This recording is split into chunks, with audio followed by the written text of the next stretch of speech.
बिस्मिल्लाहिर्रहमानिर्रहीम। अस्सलाम वालेकुम student, welcome to my channel Siddiqa economics lecture. आज हम टॉपिक डिस्कस करने जा रहे हैं, वो है पब्लिक फाइनेंस, और हमारा सेकंड टॉपिक है difference between private and public finance. सबसे पहले हम डिफाइन करते हैं पब्लिक फाइनेंस है क्या। इसकी सिंपल डेफिनेशन जो आप सिंपल वर्डिंग में कह सकते हैं वो है, it is a branch of economics which deal with income and expenditure of A government of a country. ठीक है, तो पब्लिक फाइनेंस क्या है? ये इकोनॉमिक्स की ब्रांच है वो जो डील करती है इनकम को और एक्सपेंडिचर को, गवर्नमेंट की इनकम और एक्सपेंडिचर को उस कंट्री के। ठीक है, कि हुकूमत किन ज़राओं से आमदनी हासिल कर रही है, इनकम हासिल कर रही है, किन पे एक्सपेंडिचर कर रही है। ये तमाम कहाँ पे डील होता है? पब्लिक फाइनेंस में।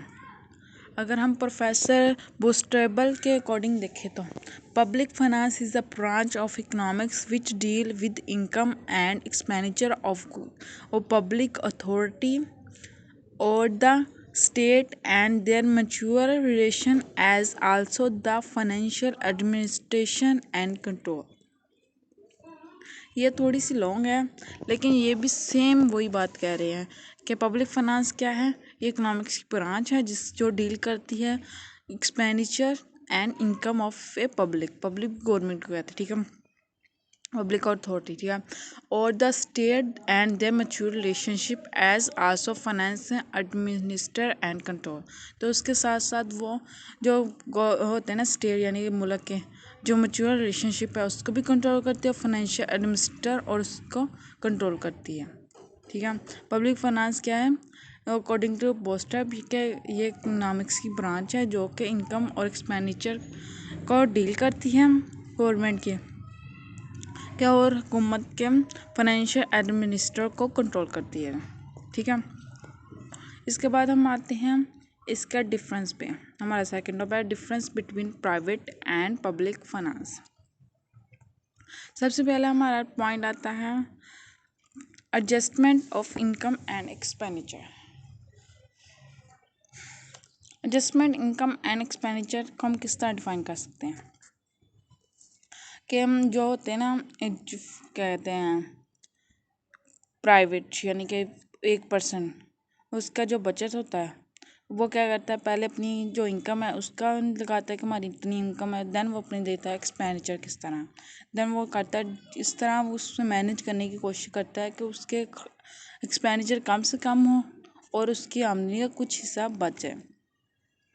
ठीक है, अगर उसके आमदनी इनकम कम है तो अपने एक्सपेंडिचर कम करने की जरूरत कोशिश करता है और सिर्फ नेसेसरी गुड्स को परचेज़ करता है।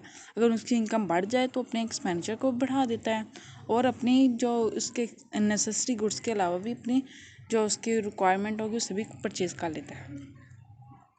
ठीक है, इसके अलावा अगर हम गवर्नमेंट का देखें, गवर्नमेंट क्या करती है, पहले अपने एक्सपेंडिचर को देखती है कि हमने कहाँ कहाँ पे एक्सपेंडिचर करना है, देन वो अपनी आमदनी का हिसाब लगाती है, इनकम का हिसाब लगाती है।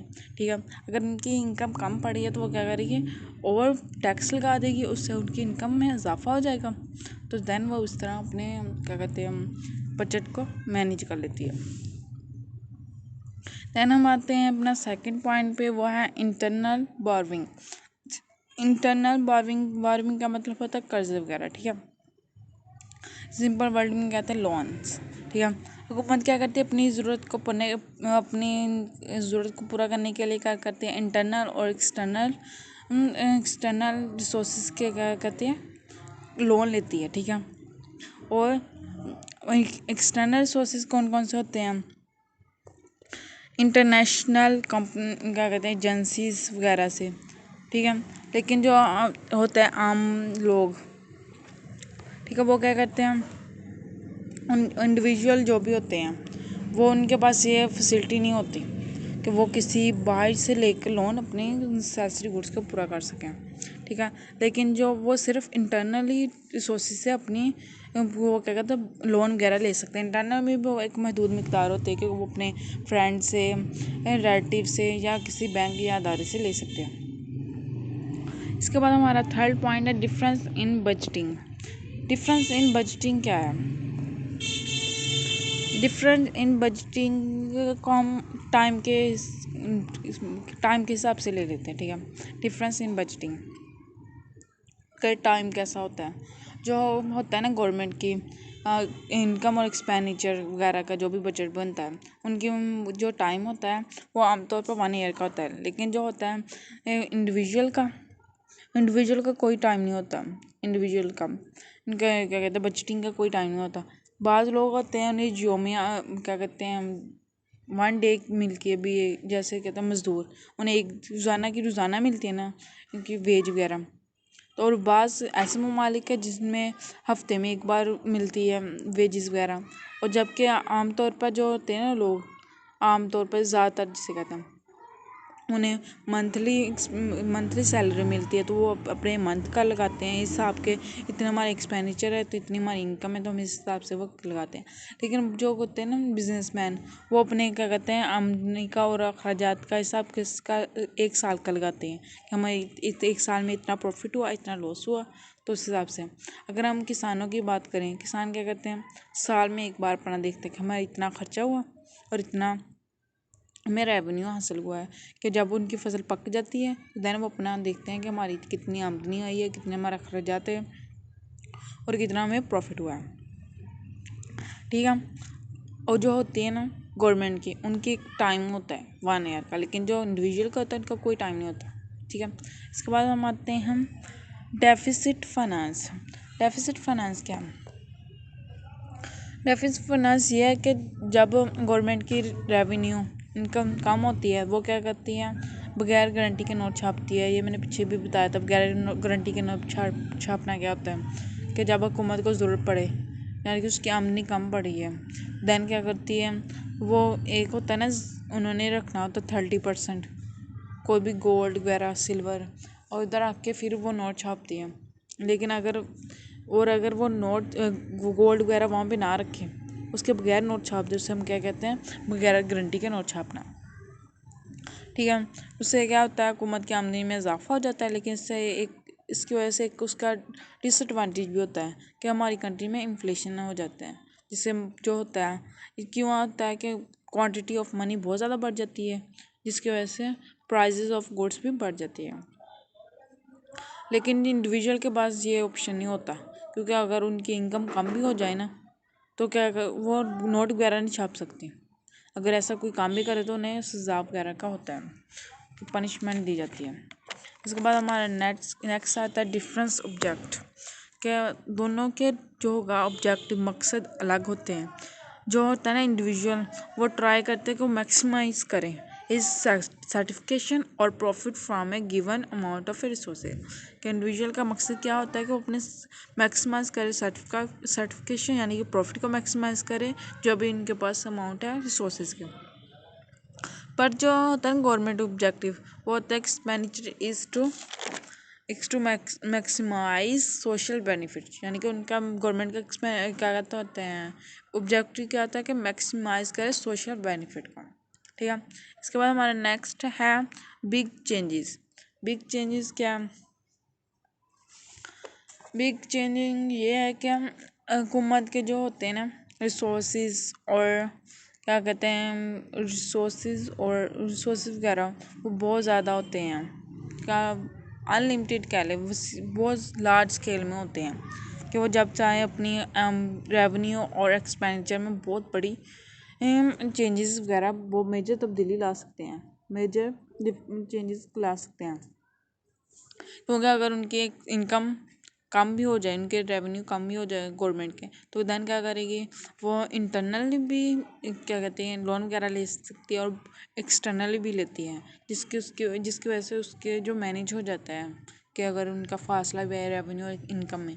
लेकिन जो होता है ना इंडिविजुअल, उनकी जो होती हैं रेवेन्यू बहुत कम, रेवेन्यू भी कम होती है, उनके रिसोर्सेज भी कम होते हैं, इसलिए वो अपनी रेवेन्यू और एक्सपेंडिचर में बहुत ज़्यादा मेजर चेंजेस नहीं ला सकते।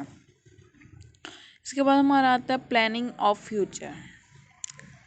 प्लानिंग ऑफ फ्यूचर क्या है? जो होता है ना गवर्नमेंट अपने बजट बनाते वक्त ना, हमने फ्यूचर में ये करना है, ये तरक्याती काम करने हैं, उन पे अपना रखती है कि हमने नहरें वगैरह बनानी है, पंखा बिजली का मंसूबा, ज़राए क्या कहते हैं ज़राए नस्लों और साली वगैरह भी इस तरह को तमाम देखते हैं कि इन पर इतना खर्चा हो गया, इससे आवाम की जो होगी मेयार ज़िंदगी बुलंद होगी। लेकिन इसके बरक्स जो होते हैं ना इंडिविजुअल, वो क्या कहते हैं अपने प्रेजेंट में फ्यूचर की नहीं प्लानिंग करता, प्रेजेंट में अपनी जो नेसेसरी गुड्स है उसको पूरा करने की कोशिश करता है। लेकिन इसके साथ साथ वो थोड़ी सी अमाउंट रखता है कि फ्यूचर में अगर कोई हादसा वगैरह हो गया तो उसके लिए थोड़ी सी अमाउंट रखता है। लेकिन ज़्यादातर वो अपनी अमाउंट कहाँ पे खर्च कर देता है, प्रेजेंट पे, प्रेजेंट की अपनी नेसेसरी गुड्स को पूरा करते हुए, ठीक है। लेकिन गवर्नमेंट क्या करती है, अपनी फ्यूचर के लिए प्लानिंग करते हैं और फ्यूचर पर ज़्यादा खर्च करने की कोशिश करती है। इसके बाद हमारा नेक्स्ट पॉइंट आता है बजट सरप्लस। बजट सरप्लस क्या होता है आम लफ्ज़ में कहता हूँ, अगर हमारे एक्सपेंडिचर कम हो और हमारी रेवेन्यू ज़्यादा हो, इससे हम कहते हैं सरप्लस बजट। जो होता है ना इंडिविजुअल उनकी ये कोशिश होती है कि हमारा बजट सरप्लस हो, सरप्लस बजट हो, यानी कि उनकी इन रेवेन्यू ज़्यादा और उनके एक्सपेंडिचर कम हो, ताकि वो कुछ अमाउंट बचा लें ताकि फ्यूचर में उनके काम आ सके।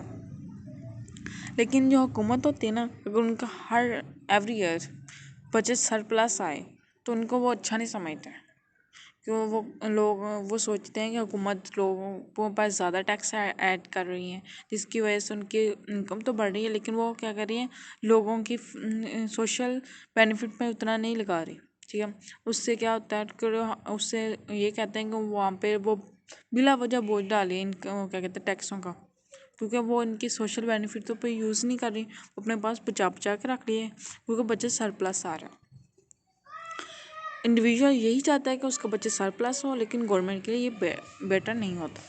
इसके बाद हमारा नेक्स्ट आता है पब्लिसिटी ऑफ फाइनेंस।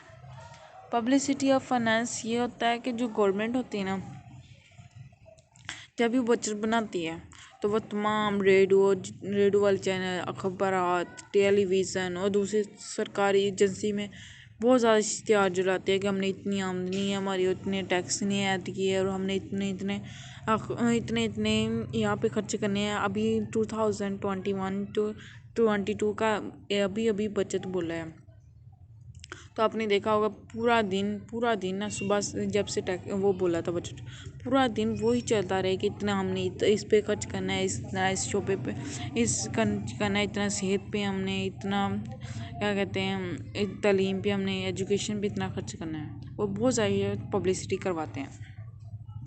लेकिन जो होता है ना इंडिविजुअल, वो क्या कहता है वो ज़्यादातर यही कोशिश करता है कि वो राज़दार रखे, कि किसी को उसकी इनकम के बारे में ना पता, वो उसे बचाने की क्या कहते हैं राजदारी की कोशिश करता है कि किसी को पता ना चले।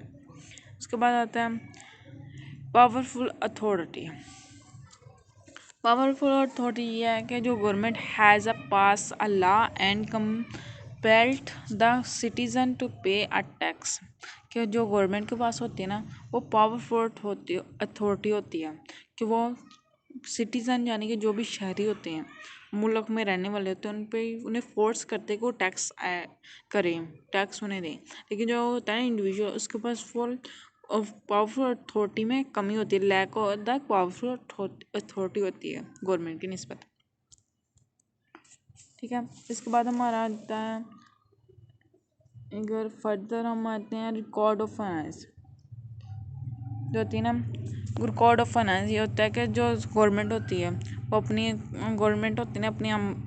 रेवेन्यू और एक्सपेंडिचर के मुतालिक तमाम रिकॉर्ड रखती है, कि हर साल का, पिछले साल का अगर हो ना, वो पिछले साल का भी संभाल कर रखें, दैन अपने अगले साल का भी।